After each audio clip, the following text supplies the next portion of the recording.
ಆಡುವ ಭಾಷೆ ಕನ್ನಡ ಹಾಗೂ ಬಟ್ಟೆ ಅದಕ್ಕೊಂದು ಕಾಜ ಕನ್ನಡ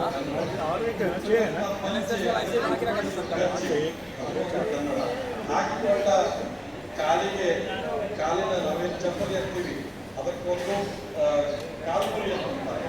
ಹೀಗಾಗಿ ಅನೇಕ ಯುವವರು ಒಂದು ಇಂಗ್ಲಿಷ್ನಲ್ಲಿ ಹಾಕೊಂಡಂತಹ ಒಂದು ಬಟ್ಟೆಯನ್ನು ಅದಕ್ಕೊಂದು ಕೋಟ್ ಅಂತಾರೆ, ಅದಕ್ಕೊಂದು ಕನ್ನಡದಿಂದ ಅವರೊಂದು ಸಾಲು ಮಾಡಿ ಕನ್ನಡ ಭಾಷೆ ಕನ್ನಡ ಅಭಿಮಾನ ಕನ್ನಡಿಗರಿದ್ದಂತಹ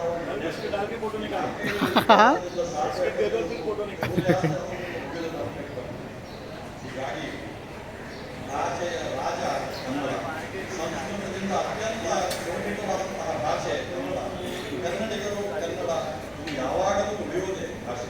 ಇದರಲ್ಲಿ ಇರುವಂತಹ ಒಂದು ನನಗೆ ಕೇಳ್ತಾರೆ ಬೇಂದ್ರೆಯವರ ಬಗ್ಗೆ ಯಾಕೆ ಹೇಳ್ತೀವಿ, ಅದೇ ಕನ್ನಡದ ವೈಶಿಷ್ಟ್ಯ. ಒಬ್ಬ ಕವಿಯ ಬಗ್ಗೆ ಪರಿಚಯ ವರ್ಷಗಟ್ಟಲೇ ಮುಗಿಯುವುದಿಲ್ಲ ಅಂತಂದ್ರೆ ಆ ಭಾಷೆಯಲ್ಲಿ ಇದ್ದಂತಹ ನೆನಪು. ಕವಿರತ್ನ ಕಾಳಿದಾಸ